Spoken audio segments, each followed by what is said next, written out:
Buenas tardes. En esta ocasión, la Bienal Independencia, Bienal de Arte de Cusco, los invita al conversatorio sobre el proyecto Manco Cápac contra Monumento de Carlos Valdés Espinosa, artista visual de Lima, quien realizó el día 4 de noviembre de este año, en el aniversario de la rebelión de Tupac Amaru, una acción artística en Lima, en el centro histórico, y el registro audiovisual de esta acción se ha sumado a la Bienal como uno de los proyectos integrantes. Están esta tarde con nosotros el autor del proyecto, Carlos Valdés, y dos panelistas invitados, Laura Catelli y Gerardo Castillo, quienes van a hacer comentarios y van a conversar sobre el trabajo de Carlos. Y ahora brevemente voy a presentar a los tres participantes. En principio quisiera hablar un poco sobre Carlos Valdés, el principal integrante del grupo de nuestra reunión. Carlos Valdés Espinosa, nacido en Lima, Perú, es artista independiente y docente.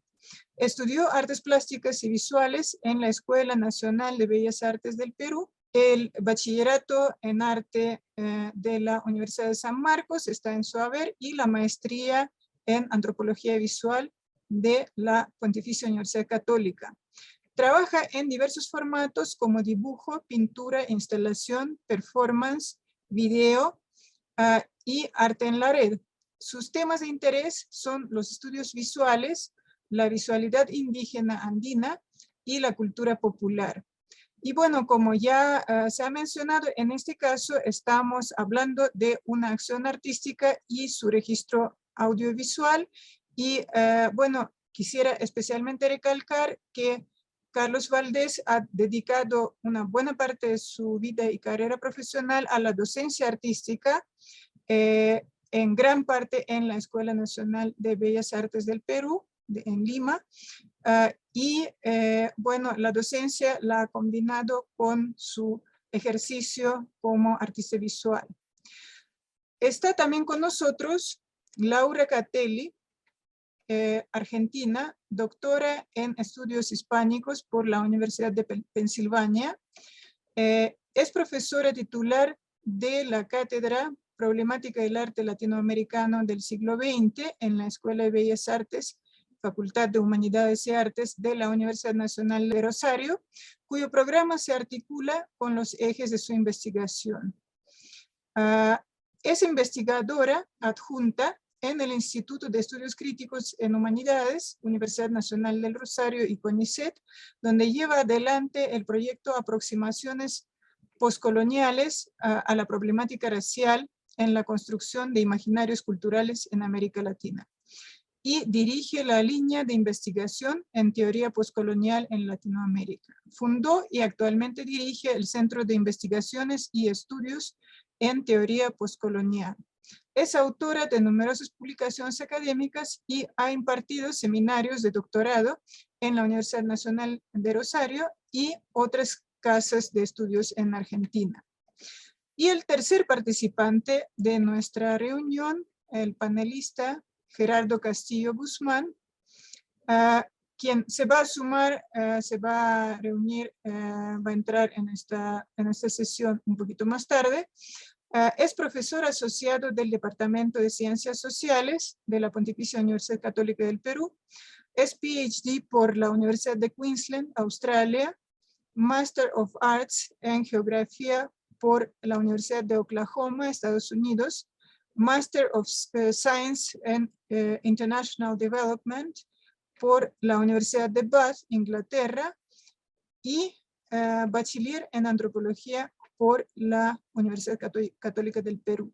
Su labor académica cubre dos líneas interrelacionadas. De un lado, desde la geografía crítica, estudia la producción social del espacio. Ello se plasma en su interés en la formación histórica de circuitos regionales y en la producción de prácticas y representaciones en la ciudad contemporánea a través de la literatura, la fotografía y la pintura. De otro lado, con enfoques de la ecología política, analiza procesos de modernización y cambio que experimentan poblaciones rurales y urbanas del Perú actual. Cuenta con 20 años de experiencia en el análisis de procesos sociales alrededor de las industrias extractivas en la región andina. Su experiencia de trabajo incluye al sector privado, el Estado, la sociedad civil y agencias internacionales de desarrollo. Es director del doctorado en antropología y coordinador del grupo de investigación Antropología de la Ciudad en la Pontificia Universidad Católica del Perú. Sus áreas de interés cubren la antropología urbana, la producción del espacio, las representaciones de la ciudad desde el arte y la movilidad espacial. Estos son los participantes de nuestra reunión de hoy y ahora estoy dando la bienvenida y estoy dando la palabra al artista, autor del proyecto Manco Cápac contra Monumento, Carlos Valdés Espinosa. Adelante, Carlos. Bienvenido y buenas tardes. Muchas gracias, Vera. Gracias a la Bienal Independencia por acoger el proyecto que nace desde diciembre del año pasado, cuando estuve investigando el tema de las representaciones indígenas, andinas, en los imaginarios peruanos, ¿no? Y me llamó la atención el tema del centenario, el tema de cómo está configurado, digamos, estos espacios, que como he comentado en el trabajo, tiene que ver, coinciden con cierta parte de mi biografía, ¿no? De cosas que había ocurrido, y a partir de eso encontré en los espacios de la Bienal un contexto muy bueno para poder decirlo y compartirlo, ¿no?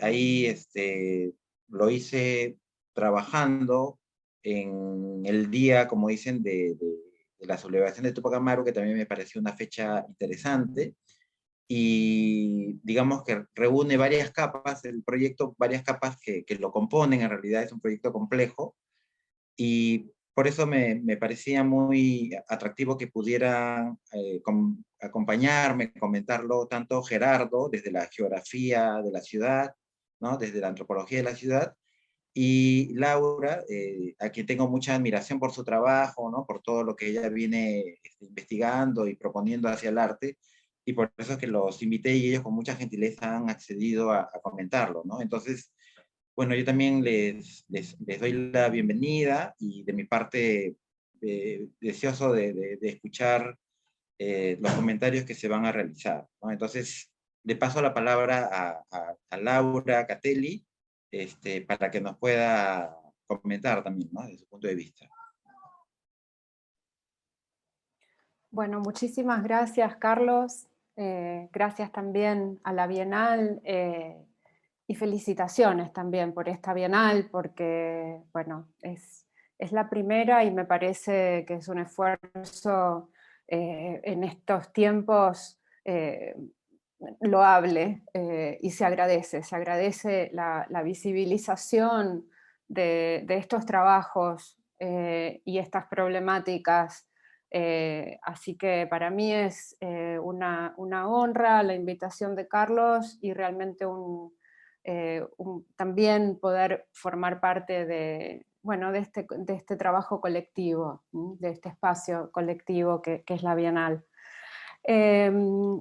Bueno, la acción de Carlos me ha movilizado mucho, me ha llevado también a otros trabajos y otros escritos, impresiones de otros momentos, pero también me llevó a una situación específica, una situación muy específica y muy potente en términos simbólicos, que es esa situación histórica que se produce y se dispara y se encarna en Lima como centro de poder, como escenario de disputas y consolidaciones históricas del poder colonial y luego del poder republicano,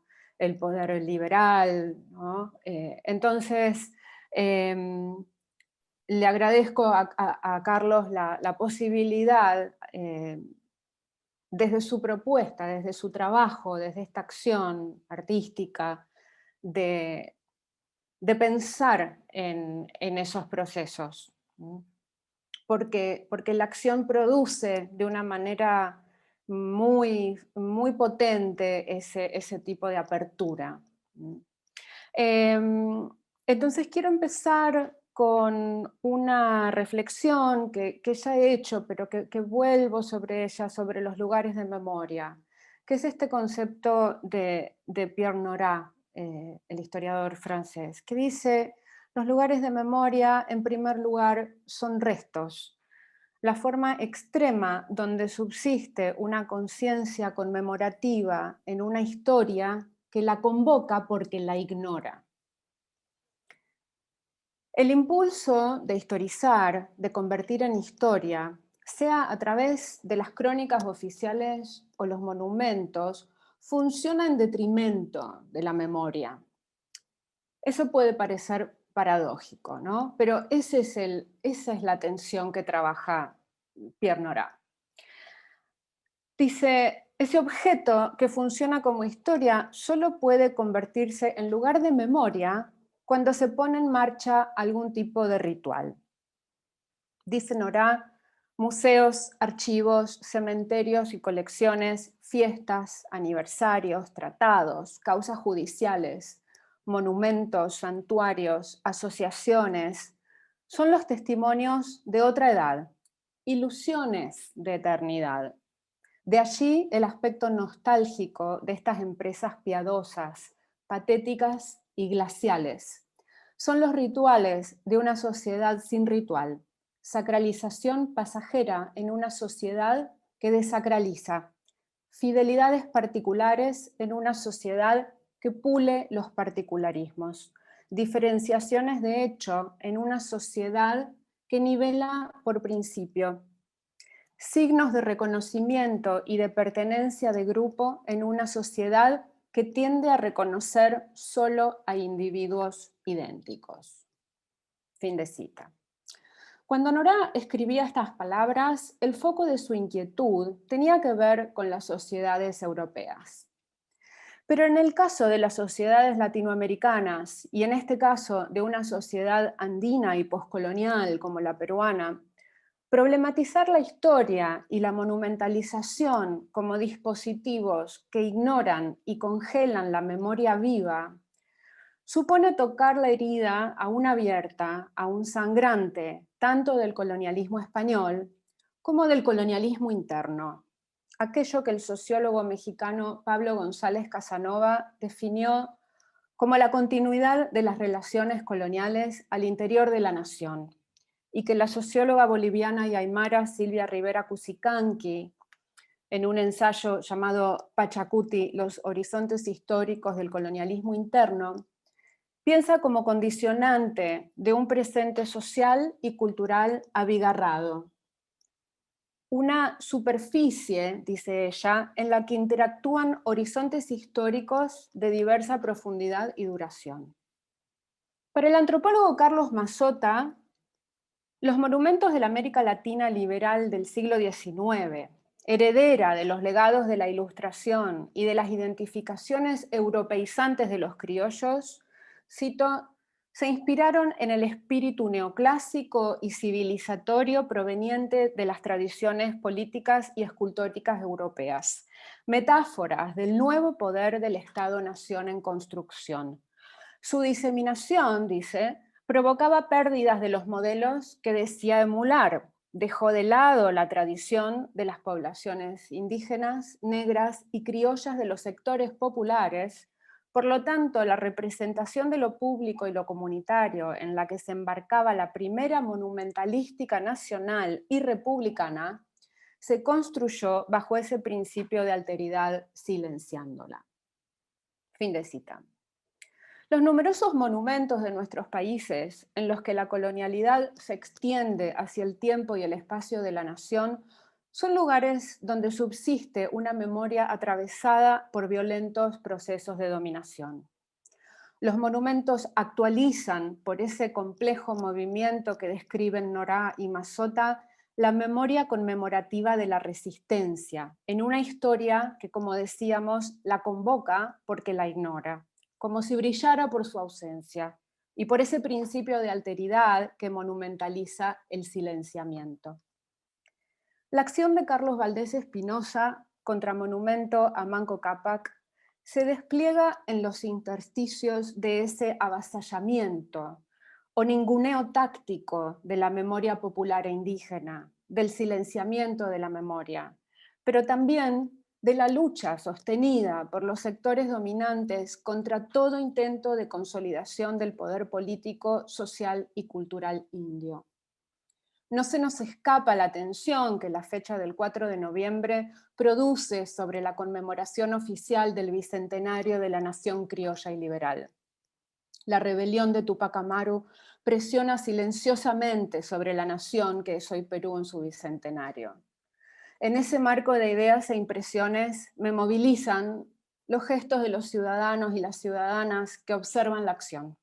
El modelado de la cabeza de Manco Cápac como un ritual que Carlos realiza al pie de los monumentos oficiales, apelando al intersticio del silenciamiento producido por los propios monumentos, la memoria silenciada por esos dispositivos que recuerdan para olvidar se activa.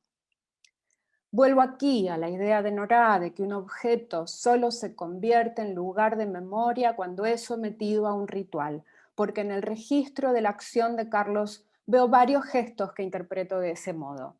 El modelado de las pequeñas máscaras de Manco Cápac, que son situadas cuidadosamente, amorosamente, en lugares elegidos, como en la raíz de un árbol donde Carlos la espolvorea con tierra, o apoyada sobre uno de los lados de la fuente en la Plaza Mayor de Lima, centro simbólico y político del poder español. Esas pequeñas máscaras, me pregunto, ¿invocan los espíritus de Manco Cápac? Y pienso en la fecha de Tupac Amaru. ¿Qué espíritus invocamos en nuestros pequeños rituales populares? En ese centro histórico, a través de ese pequeño y silencioso ritual, la memoria se hace insurgente. Con el contramonumento reemerge eso que el historiador mexicano Miguel León Portilla llamó la visión de los vencidos. Otro elemento de la acción que pienso como un ritual es el caminar. El caminar por el cercado de Lima, ese territorio demarcado primero por Pizarro, demarcación reforzada a lo largo de los siglos por sucesivos proyectos arquitectónicos, culturales, monumentales. Con su pequeño carrito y una imagen fotográfica de la estatua de Manco Cápac que parece indicar la dirección a seguir, el caminar del artista como ritual producen una memoria insurgente en movimiento que abarca y reterritorializa, aunque sea de manera efímera, pero profundamente subjetiva, el espacio conquistado del cercado.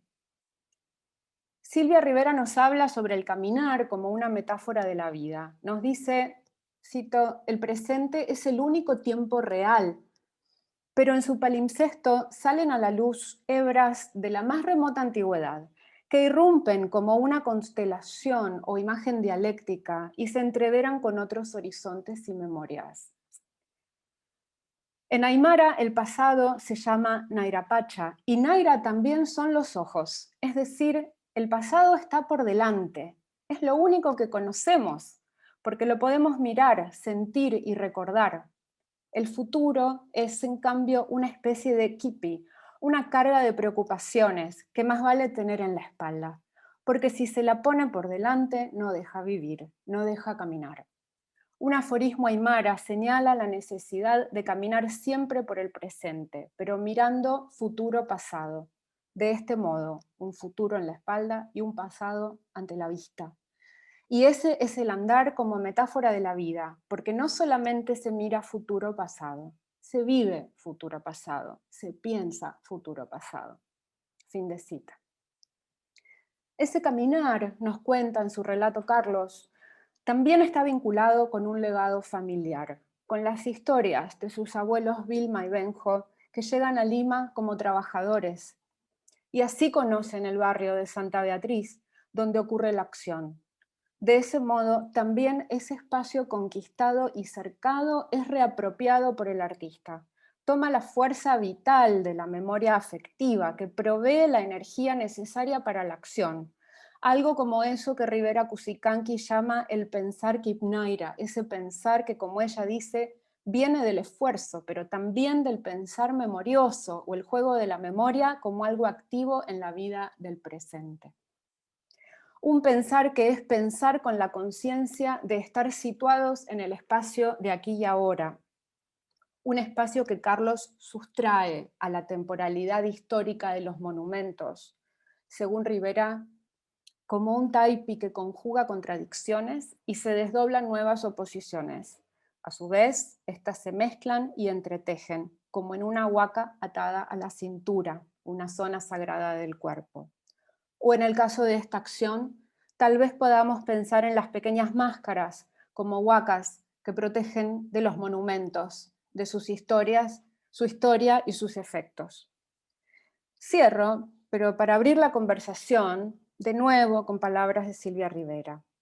Pensar Kipnaira es una metáfora que leemos como la textura de un proceso autoconsciente de descolonización, que sin renegar o evadirse de la fisura colonial, sea capaz de articular pasados y presentes indios, femeninos y comunitarios en un tejido cheje, un mestizaje explosivo y reverberante, energizado por la fricción, que nos impulse a sacudir y subvertir los mandatos coloniales de la parodia, la sumisión y el silencio.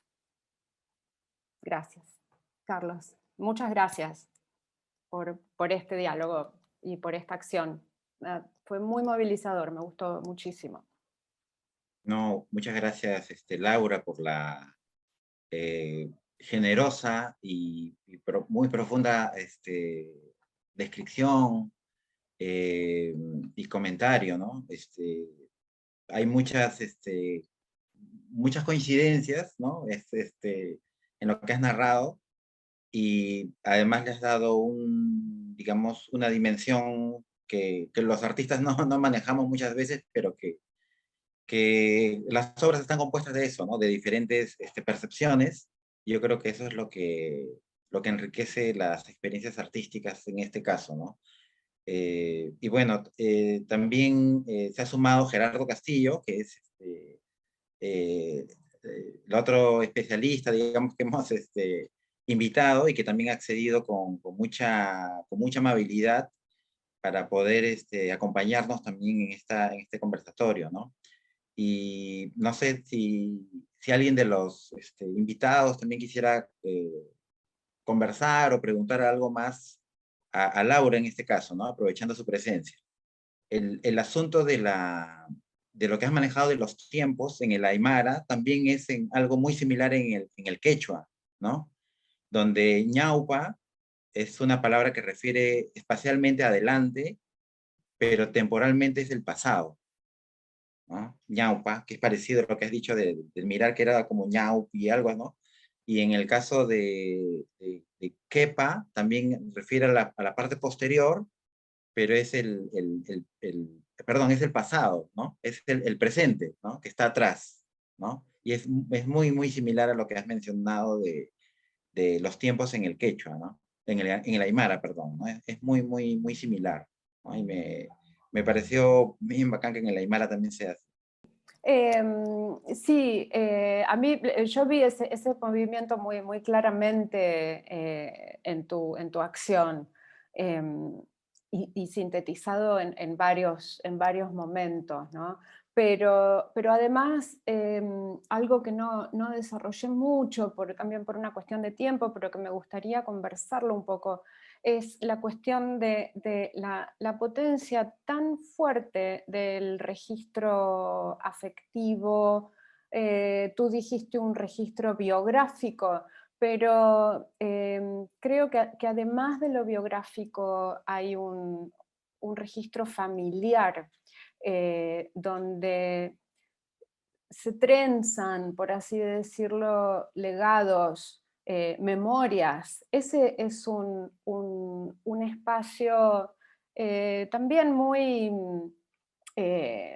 no necesariamente valorizado como un lugar o un espacio de relaciones donde la memoria colectiva, popular, pero en definitiva la memoria popular, ¿no? Se mantiene viva, porque estamos hablando, y esto también me gustó mucho, como en la acción y en el relato aparecen conjugadas de una manera muy orgánica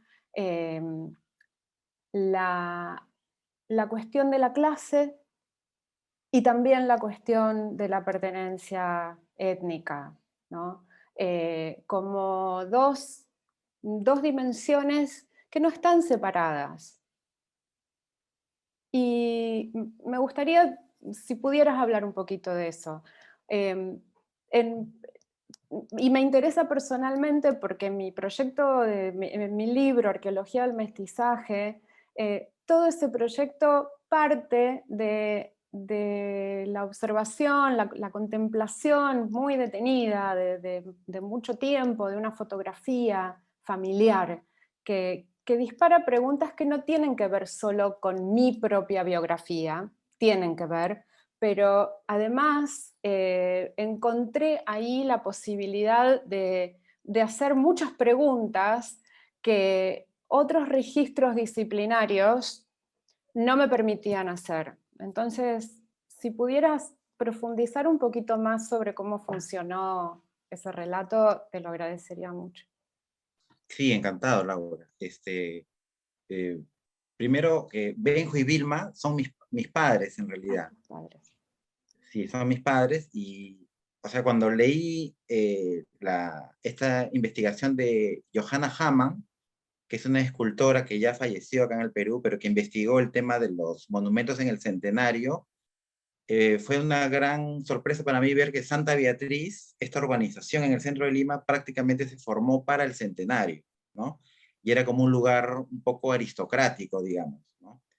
Entonces, me llamó la atención y porque yo crecí ahí, ¿no? Como lo hice en el relato, porque mis papás vinieron, mi papá vino primero, donde su hermana, que también trabajaba de empleada de casa, y lo alojó ahí, ¿no? Con ella. Y él vino primero a trabajar en una fábrica, la clásica del provinciano que llega a la capital, y luego ya esta persona ya no iba a trabajar de empleada, su hermana de mi papá, mi tía, ya no iba a trabajar de empleada ahí, entonces mi papá jaló a mi mamá, ¿no? Y así es como mi mamá y mi papá llegaron y la dueña de la casa les permitió que vivan ahí, ¿no?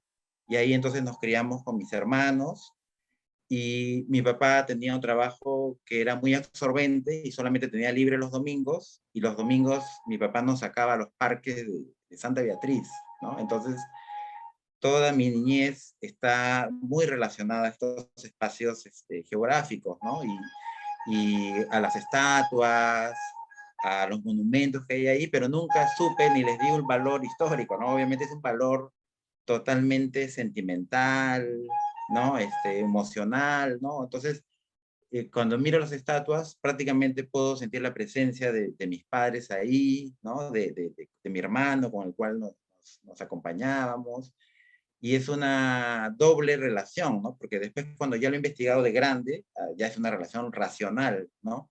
Pero cuando volví al espacio para hacer la acción, el ritual que tú has llamado muy, muy bien, cuando volví para hacer estos rituales, la cuestión emocional me ganó otra vez, ¿no? Fue muy fuerte, muy, muy fuerte, ¿no? Será pues que cuando uno está haciendo estas cosas como modelando, por ejemplo, en el caso que me tocó, uno se pone más, más sensible, creo, no sé cómo decirlo, ¿no? Y ahí es donde me llené de nostalgia y de una relación y un vínculo con mis padres, ¿no? Que ya cuando empecé a hacer el relato vi que como que sí tenía esta trama, ¿no? De relacionar, como tú dices, clase y raza, ¿no? Porque con mi familia se pasó una serie de lo que yo llamaría eh, precariedades sociales, ¿no? Que creo que no, no son buenas, yo siempre las he tenido naturalizadas, pero cuando uno las piensa no son justas, no está bien, ¿no? Y sin querer prácticamente entraron y un poco que han coincidido en muchas cosas, en paralelos y en contrastes con el otro relato más histórico, ¿no? Pero ha sido muy agradable poder nuevamente vivirlo de esta manera y ha sido para mí como una experiencia muy intensa, muy fuerte ha sido, ¿no? Hacerlo. Ha sido muy intenso, más de lo que yo pensaba, ¿no?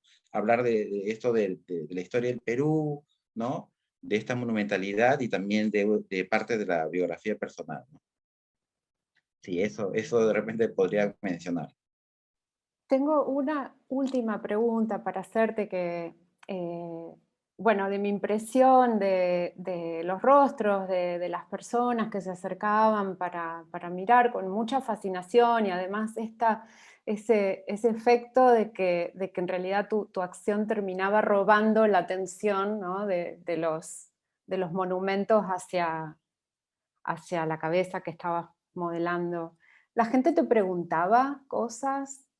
O sea, ¿se generó algún tipo de conversación a partir de lo que estabas haciendo?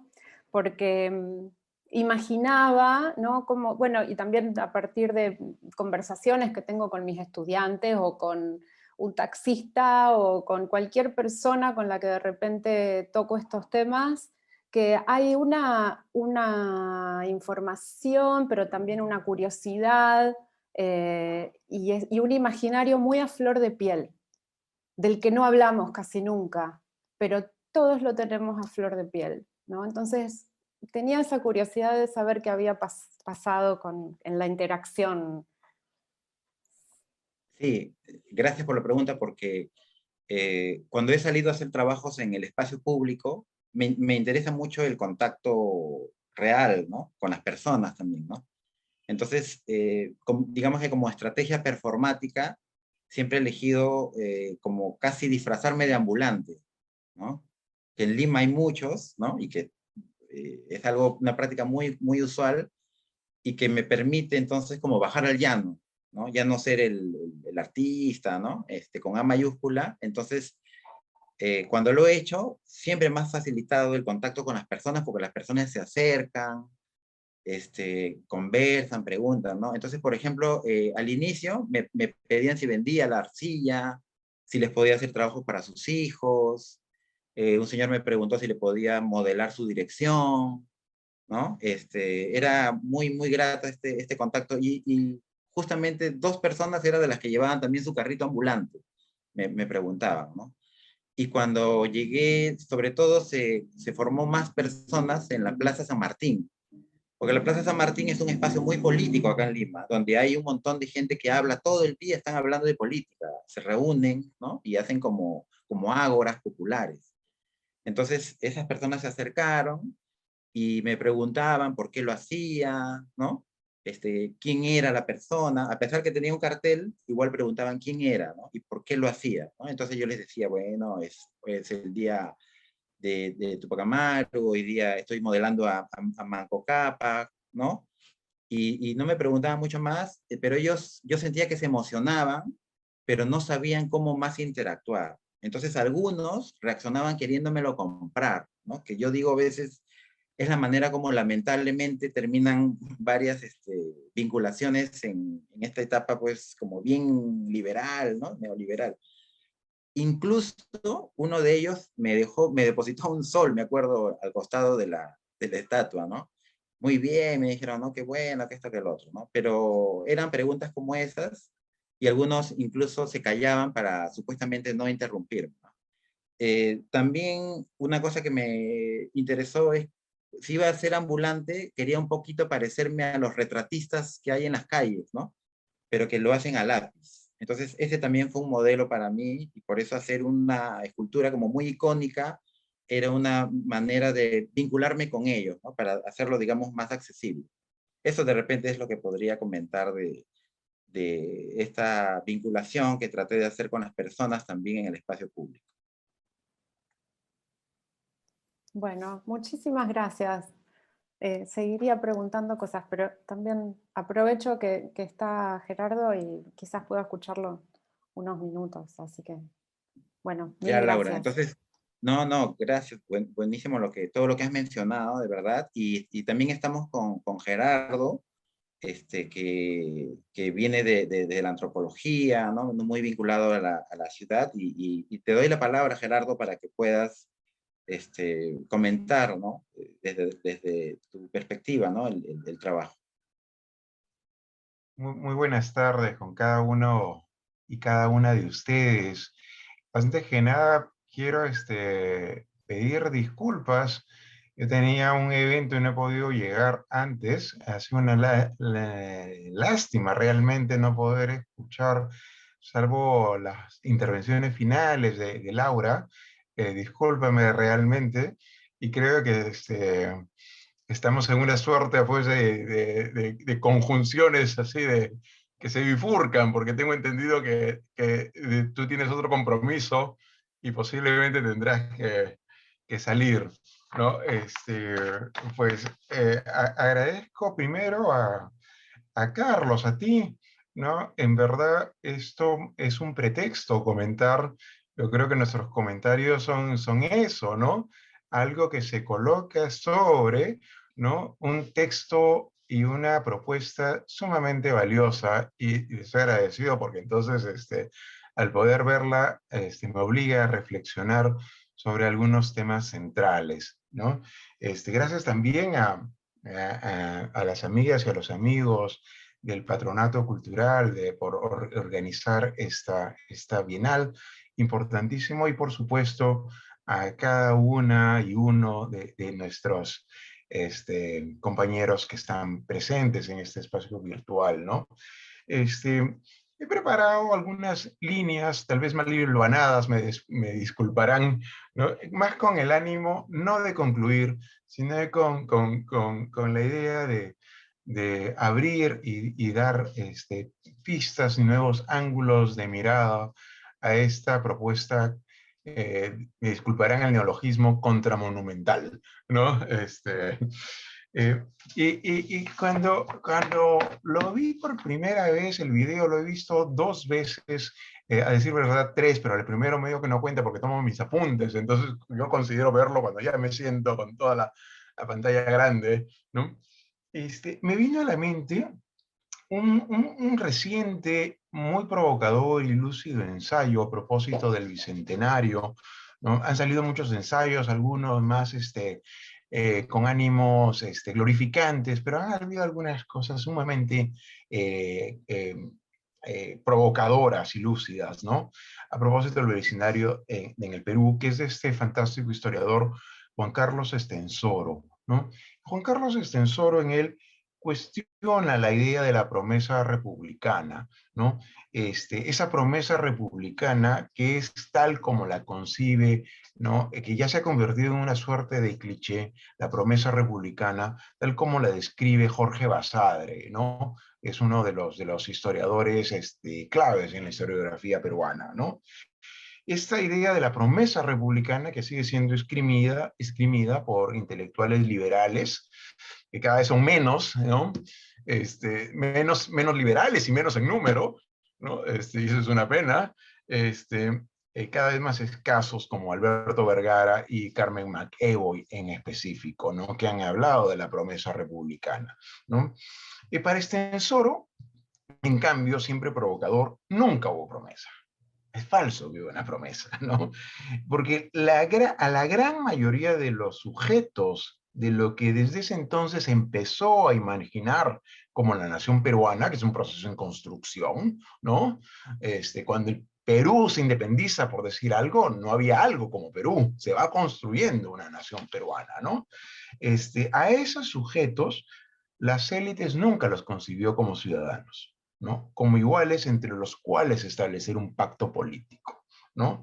Entonces, por ello, dice Estensoro, no es un mero adorno retórico el que en su proclamación de la independencia de Lima, ¿no? Que después la historiografía oficial va a proclamar como el acto inaugural de la independencia del país, ¿no? Pero en estricto fue la independencia de Lima, ¿no?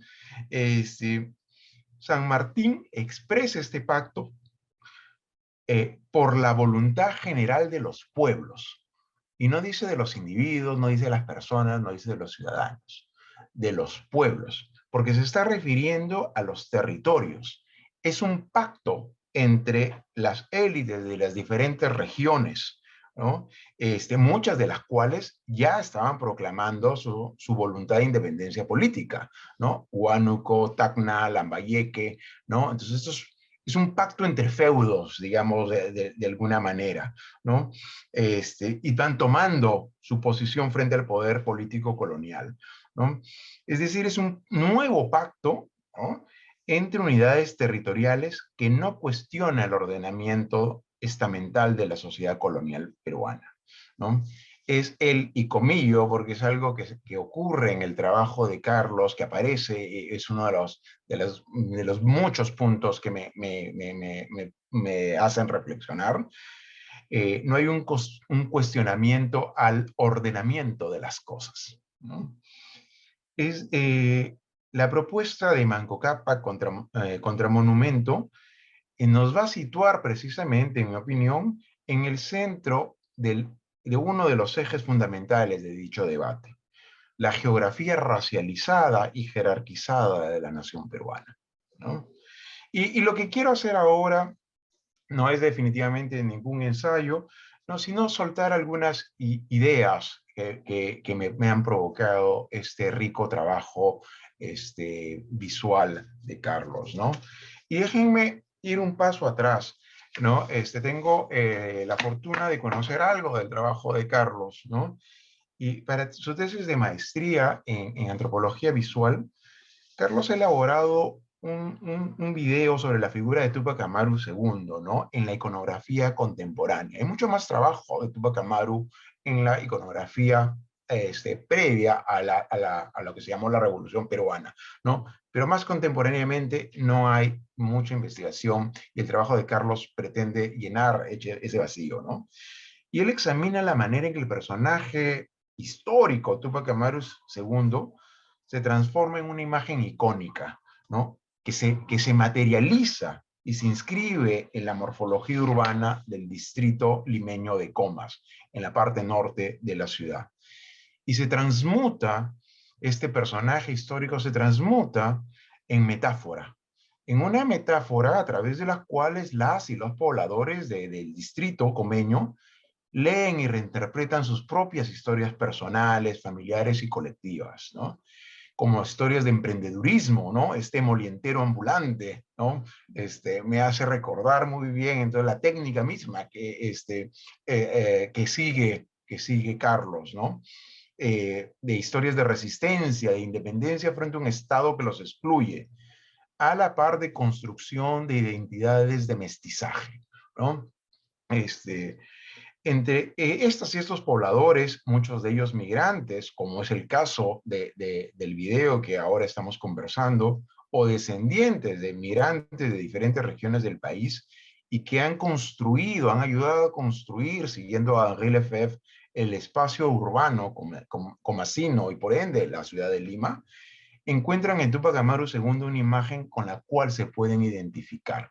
Y discúlpeme que me detenga un poco en ello porque encuentro ecos en estos hilos que van hilvanando. Entonces me pregunto por cuáles son esas imágenes que nos permiten identificarnos, ¿no?, a los muchos rostros que es esta nación peruana, ¿no? Entonces, yo creo que cabe preguntarse por los significados que procuran materializarse en la morfología de la ciudad. O sea, ¿qué cosa se busca y desde quién, ¿no? Entonces, lo que vamos a ver es la propuesta del Estado, ¿no?, en el centenario, ¿no?, de materializar ciertos rostros, ciertos valores, ciertos iconos, ciertas ilusiones, ¿no?, de modernidad, ¿no? ¿Qué se procura materializar en la morfología limeña que ocurrida en el centenario de nuestra independencia, pero además por las tensiones y las disputas que el monumento de Carlos provoca, ¿no? Y yo creo que un tema central entre los muchos que hay que destacar es que la propuesta del contramonumento se construye justamente en esa tensión, en una contraposición. Él no lo menciona tan directamente, pero es casi así, con el proyecto leguista de la nación, ¿no? Yo creo que una lectura es leerla justamente con la propuesta de qué es nación de la República Aristocrática, del cual Leguía es el último, tal vez, exponente, ¿no? Un proyecto leguista que procura ser plasmado en el reordenamiento mismo de la ciudad, ¿no? En un acto, sería una recreación en inglés, y disculpen, eso, en inglés se entiende mejor, es un reenactment, ¿no? Sería más apropiado, en un acto de convertir a la parte por el todo, ¿no? De convertir a la ciudad de Lima en el país. Modernizar Lima equivalía a modernizar la sociedad peruana, ¿no? Y para modernizarlo, entonces, se debe construir una nueva narrativa que se inscriba en la ciudad misma. Me explico, se construyen nuevas, anchas y modernas avenidas arboladas, ¿no? Como por ejemplo la avenida Alfonso Ugarte, la avenida Brasil, la avenida Venezuela, la avenida Colonial, ¿no? Paradigmáticamente, creo yo, la avenida que en ese entonces se llamó, con mucha modestia, Avenida Leguía, ¿no? Renombrada posteriormente Avenida Arequipa, ¿no? Avenidas anchas, ¿no? Que van a permitir circular el nuevo objeto del deseo de la modernidad, el automóvil, ¿no?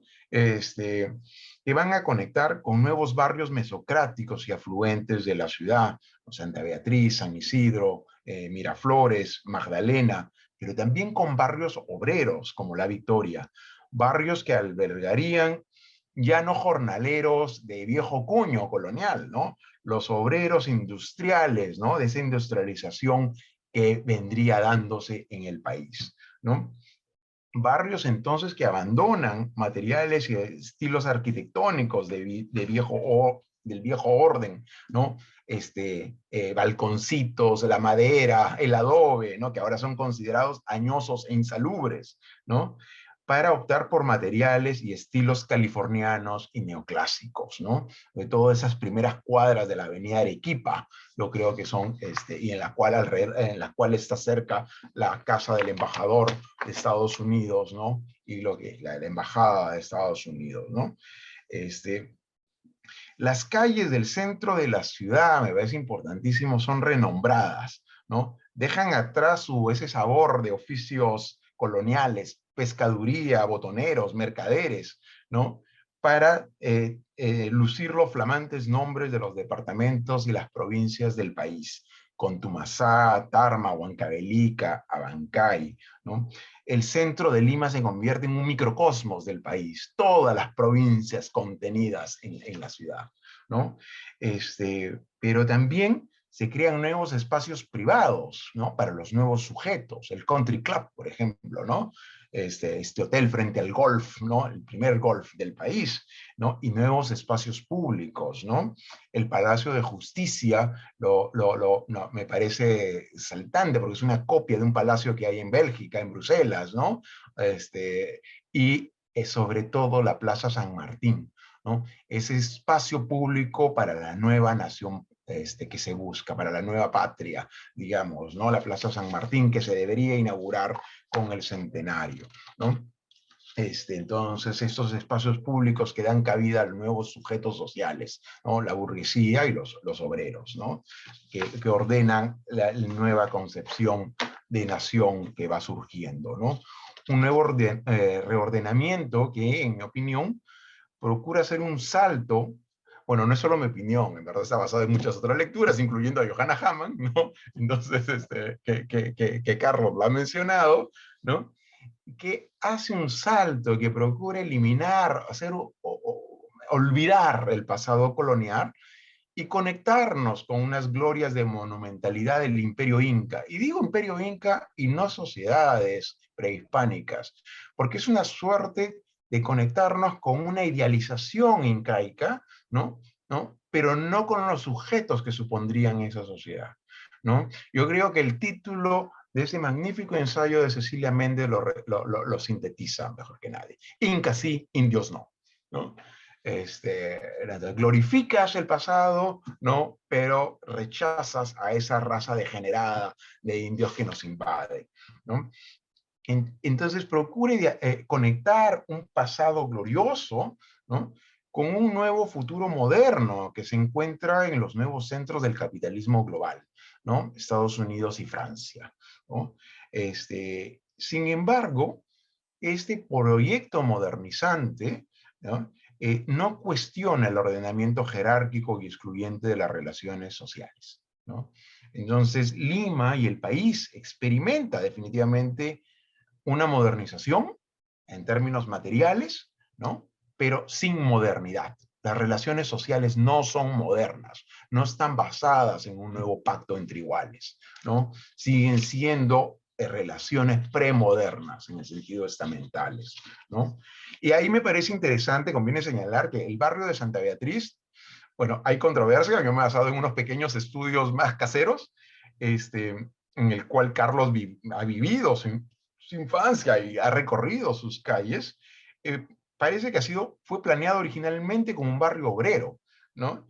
Que termina siendo un barrio afluente, porque es un barrio medio mixto, ¿no? Medio mezclado, ¿no? En donde se van a edificar estas casonas neoclásicas y hay una cantidad importante de embajadas, ¿no? Estaba la embajada de España, después se trasladó la embajada de Argentina y sobre todo la residencia del embajador de los Estados Unidos, ¿no? Y como en muchos, ahí me viene a la mente Marshall Berman, ¿no? Como muchos otros proyectos modernizantes, lo moderno pretende arrasar con otros tiempos, por ejemplo el colonial, y con otros sujetos, ¿no? Por ejemplo, obreros inmigrantes, ¿no? Algo así como todos los sólidos se desvanecen en el aire. Esto, que era una modernidad que se come a sí misma y va arrollando, y va arrollando, y va arrollando, ¿no? Y entonces, en ese contrapunteo, ¿no? Y he hecho esto como telón de fondo porque me parece magnífico entonces que el proyecto de Carlos no puede ser más opuesto, ¿no?, al proyecto concebido por el leguismo, ¿no? Y no solo, por ejemplo, no solo selecciona recrear a Manco Cápac, que tal vez sea el más marginal de los personajes memorializados en el centenario, ¿no? Marginal en el sentido de los márgenes sociales y raciales, ¿no? Y Nico, entonces uno ve a las figuras idealizadas de estibadores del Monumento de Bélgica, que estaba muy cerca de mi colegio, ¿no? Estas gracias, ¿no? También a los personajes que memorializa, ¿no? Sino que también es marginal en el sentido espacial. Lo saca, tú colocas la cita final de Hamann, ¿no? Finalmente el monumento de Manco Cápac es llevado al barrio obrero y no está precisamente en el barrio de los fuegos artificiales, que es el Parque de la Exposición, ¿no? Las primeras cuadras de la avenida Arequipa, que estaba el Arco Morisco, ¿no? Y tampoco en la Plaza San Martín, ¿no? Entonces, tu apuesta es por esos márgenes que finalmente se van a ir colando, ¿no? Y van a hacer estallar ese proyecto, esa ficción, ¿no?, modernista del leguismo, ¿no?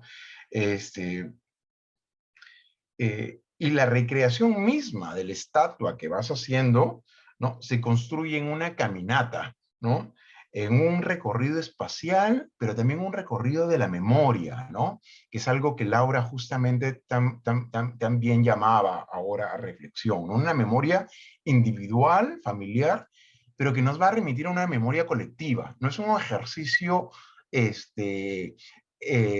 autorreferencial del artista, es un ejercicio que nos invita a pensar en colectivo, ¿no? A pensar y a sentir en colectivo, porque hay temas de sensibilidades, no es un tema simple y llanamente conceptual, ¿no? Y esto, ¿no?, es mi mirada, por favor. Siempre decimos en antropología, lo que tenemos no son verdades, sino propuestas narrativas, ¿no? Carlos no está diciendo, esta es la obra final de Manco Cápac, ¿no? Esta pequeña reproducción que se coloca en las calles, ¿no?, contra el muro, contra la fuente, es una obra efímera, es una recreación inconclusa, o más precisamente, una reproducción abierta y que está invita a continuar construyéndose por los diferentes actores de la ciudad, ¿no? Porque hay algo que me parece es que la geografía personal que compones de manera explícita, cuestiona el paisaje social que es plasmado en la monumentalidad oficial concebida en el sentido de Lefebvre, ¿no? De que hay una concepción, ¿no? De un planeamiento, ¿no? De esta manera, en el video contrapones una memoria personal y familiar afectiva, ¿no? Estos recuerdos de un paisaje y tejidos sociales cargados de afecto y de sabiduría, ¿no? Sobre todo esos recuerdos, esa memoria del padre, ¿no? Que contrapones entonces determinadas formas de educación formal con ciertos saberes y afectos, ¿no? Más intrínsecos en la persona, ¿no? Entonces contrastas ese paisaje y esa memoria familiar con un paisaje urbano agresivo y excluyente, ¿no? Que no lo recibe con los brazos abiertos, ¿no? Y que nunca terminó de aceptarlo de alguna manera, ¿no? Una geografía personal que está hecha de memorias de infancia, recorriendo, tú bien nos has dicho, recorriendo las calles y los parques, los espacios públicos de Santa Beatriz, ¿no? Cuando la familia vive en una de las casonas de estas familias acomodadas, ¿no? En donde la madre, posiblemente como miles de otras mujeres de experiencia migrante en la ciudad, trabaja y les está permitido habitar, ¿no? Y esto creo que es fundamental, porque esta historia personal y familiar que te conecta emocionalmente y que posiblemente haya sido un nudo importante de expresión artística desatar, ¿no? Es también una voz colectiva, una geografía colectiva de miles de mujeres y de hombres que arriban a un espacio urbano hostil, que los procura convertir, uso nuevamente tus palabras, en rostros anónimos y sin voz, ¿no? Ahí hay en la voz en off, dice, tiempo después, hago el comillado que es mío, el orden de las cosas nos desplazó hasta uno de los conos, donde también habitan muchos rostros e historias similares a las nuestras, rostros e historias que pasan a ser anónimas, que pasan a ser olvidadas, ¿no? Y solo 3 puntos muy breves y con eso acabo, ¿no?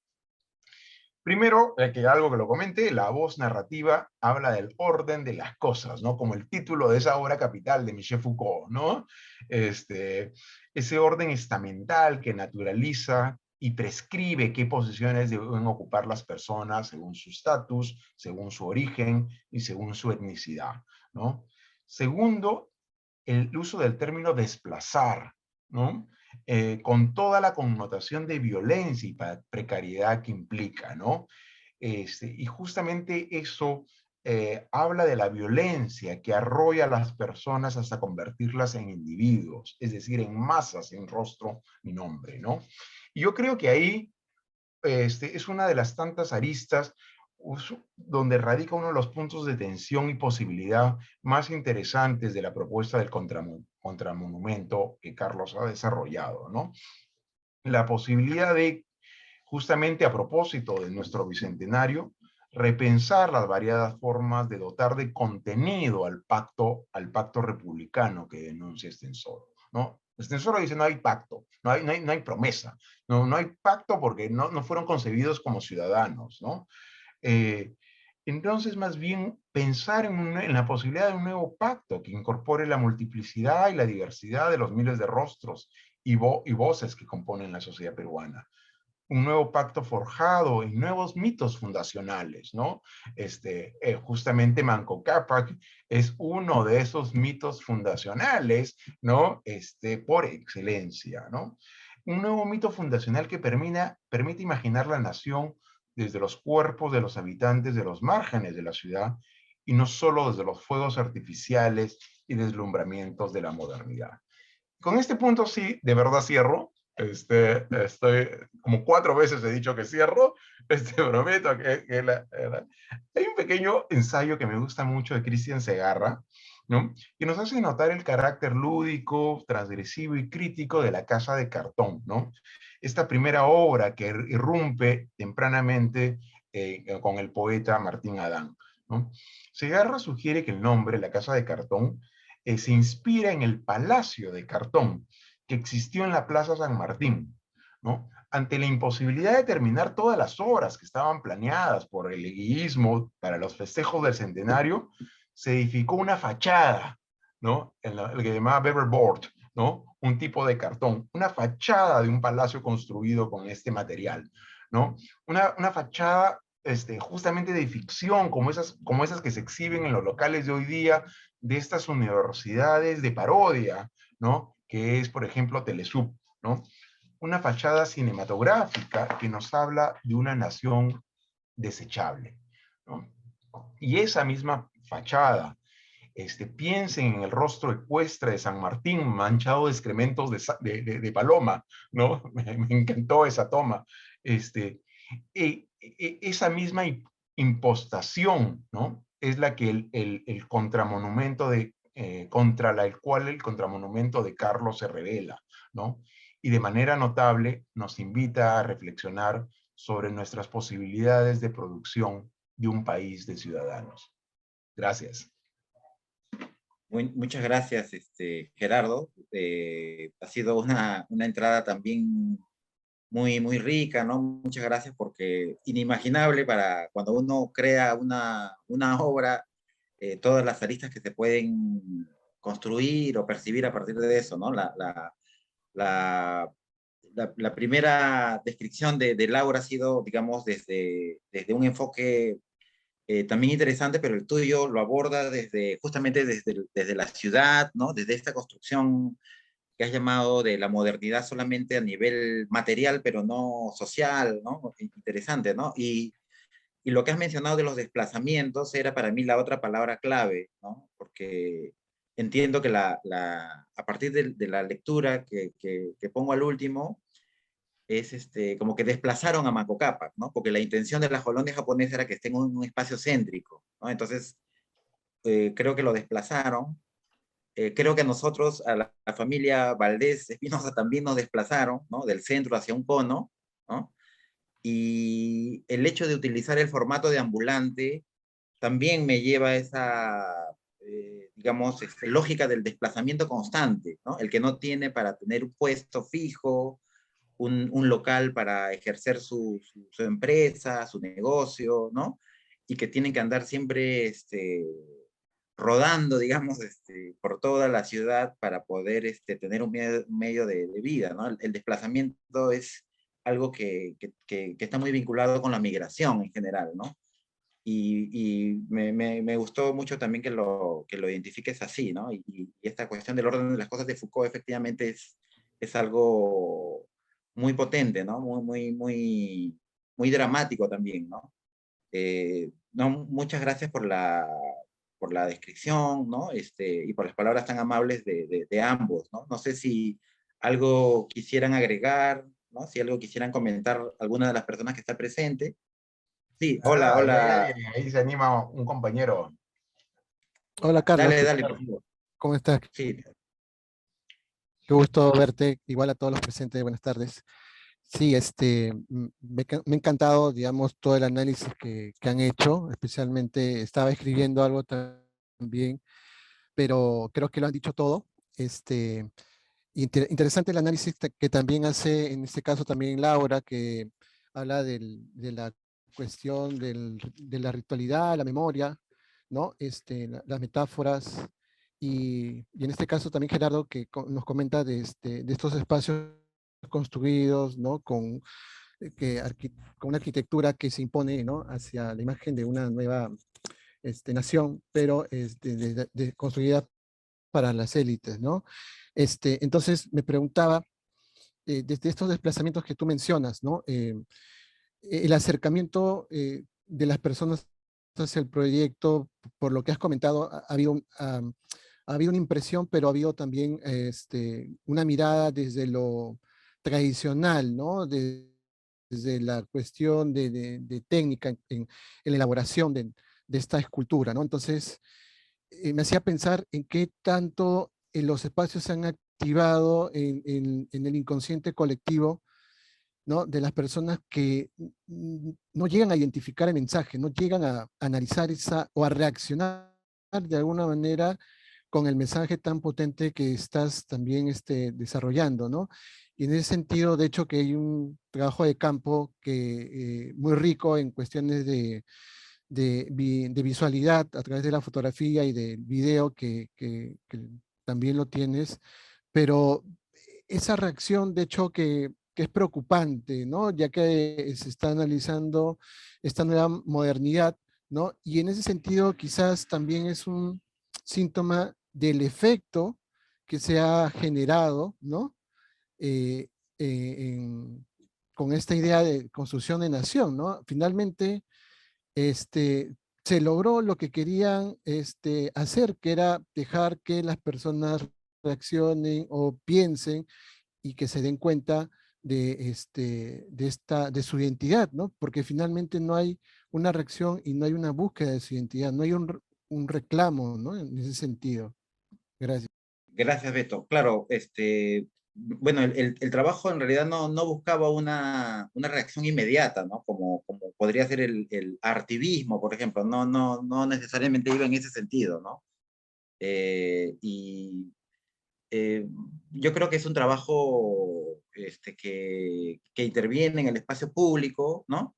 Y que busca interactuar también con las personas y no busca hacer un trabajo totalmente directo, ¿no? Pero sí usé el tema como decía, del trabajo figurativo para poder conectarme con ellos porque estaba involucrado como un retratista, dije, ¿no? Justamente, ¿no? Como los que hacen los retratos a lápiz, ¿no? Pero en este caso lo hacía en escultura y a través de la contemplación, ¿no? de la figura, buscaba que ellos pudieran de alguna manera identificarse, pero lo que hallé fue mucha timidez de las personas en realidad, ¿no?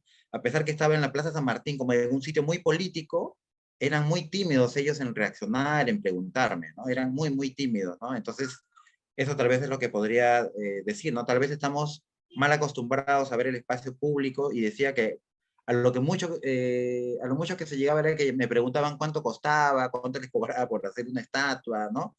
Y lamentablemente a veces las relaciones están condicionadas por la venta y compra, ¿no? Eso es algo lamentable, ¿no? Pero que salió en el trabajo, ¿no? No lo pensé, no lo calculé de esa manera, pero terminó así. Tampoco no pensé que ellos reaccionaran, ni que reflexionaran o filosofaran, eso es muy difícil, ¿no? Yo creo que son más bien procesos más largos, ¿no? Los que están en juego, porque son cosas como profundas, ¿no? Pensar en estas cosas, ¿no? De repente eh, son cosas profundas que se van construyendo amarradas con otras, ¿no? Y eso yo creo que en el Perú estamos en un contexto de división, ¿no? Como sabemos, a raíz de lo macropolítico y tal vez por ahí puedan amarrarlo y espero de que eso se pueda seguir discutiendo con el video tal vez, ¿no? Y que la Bienal nos permite también difundir, ¿no? Como una segunda etapa del proyecto.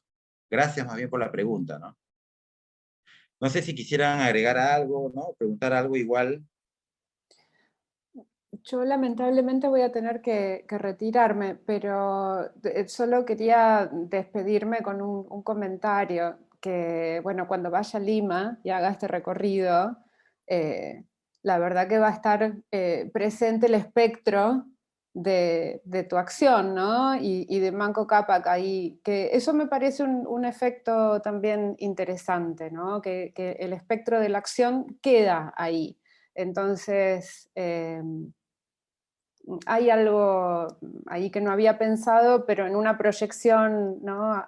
De un futuro viaje, ese recorrido va a estar marcado también por la acción. Así que algo queda que no es tan efímero. Ya, gracias, Laura, por tu participación y bueno, espero que podamos seguir, ¿no? Mirando esos proyectos y hay muchas coincidencias como lo escribía, cuando escribía, ¿no? Con tu mirada y muchas gracias descripción, ¿no? Por tu tiempo y por tu predisposición. Bueno, Muchas no, gracias. a ti Va a por la quedar, invitación Laura, y como esos fantasmas de Walter Benjamin que quedan en la ciudad recurriendo, iluminando algunos sectores, pero opacando otros, ¿no? Eh, Ahí está el contramonumento de Manco Cápac. absolutamente. Muy, muy, muy interesante. Entonces, hasta pronto entonces. Ha sido un gusto, Un Laura. gusto escucharte, Gerardo. El gusto Bueno, es muchas mío. gracias. Adiós, adiós. Buenas tardes. Vera. Sí, sí. No sé si quisieras agregar algo, en todo caso, Gerardo. Es una pena que yo no he podido escuchar a Laura. No tengo mucho que agregar, pero hay dos cosas que me provocan, digamos, hay uno de los características del proyecto, del contramonumento, es que realmente invita a repensar y a mirar la ciudad de una manera diferente, ¿no? Entonces, y esto no es no quiero que se convierta en cliché. Esto, si uno lo conecta ya con un poco de teoría, lo que está haciendo, de alguna manera, es desfetichizar, ¿no? Aquello que se da por sentado, ¿no? Entonces, esa esquina, ese parque, esa estatua que no tiene mayor sentido, empieza a ser mirado con otros ojos. ¿Quiénes fueron, por ejemplo, los personajes, las colonias extranjeras que estuvieron detrás de esa donación, ¿no? Es una suerte, es bien interesante, porque es una suerte así de qué país donante materializa más su poder, ¿no? O Francia, o España, ¿no? O los Estados Unidos, ¿no? O en ese momento aún todavía para el Perú marginal Japón, ¿no? China, ¿no? Ese es uno, ¿no? Nos invita, es algo sumamente importante, y yo creo que los happenings, la idea de los recorridos y la caminata es esencial. Repensar en cuál es la historia detrás de las materialidades que componen la sociedad, la ciudad que habitamos, ¿no? Porque de otro lado se convierte en una suerte de ciudad de Blade Runner, una ciudad de autómatas, ¿no? Y lo que justamente yo creo que lo que haces es provocar aunque tímidamente y tal vez marcado por las relaciones comerciales, ¿no? ¿Cuánto cuesta? ¿No? Es una invitación, ¿no? ¿Cuánto le vale, cuánto le cuesta? Una invitación entonces a salirnos de ello y empezar a preguntarnos por el valor del espacio público y qué yace detrás de eso, ¿no? ¿Quién lo planeó, quién lo construyó y por qué? ¿No? Entonces ahí hay una invitación sumamente rica en el proyecto, ¿no? Lo otro, y con eso acabo, y por favor son ideas que me salen al ver el proyecto, es la problematización de las legitimidades del desplazamiento. Migrante obtiene en algunos contextos una connotación inmensamente negativa, ¿no? Migrante entonces es el que está en movimiento y no tiene raíces, y por tanto no tiene la misma, ¿no?, pretensión de legitimidad, es que no eres de acá. Entonces toda la idea, el migrante está contra la idea del abolengo, ¿no?, de la vieja alcurnia, ¿no?, de la pretensión. Entonces, y por eso, ¿no?, y discúlpeme aquí que me vaya, es un proyecto musical que yo venía trabajando, ¿no? Por ejemplo, todos estos, algunos intentos de parte de la colonia italiana, ¿no?, que se enmarcan entonces ahora la música criolla, en el caballo de paso en Mamacona, en el pisco, el biondi, por ejemplo, etcétera, ¿no? Es tratar de construir un pasado, ¿no? Un pasado que una inmigración relativamente reciente, ¿no?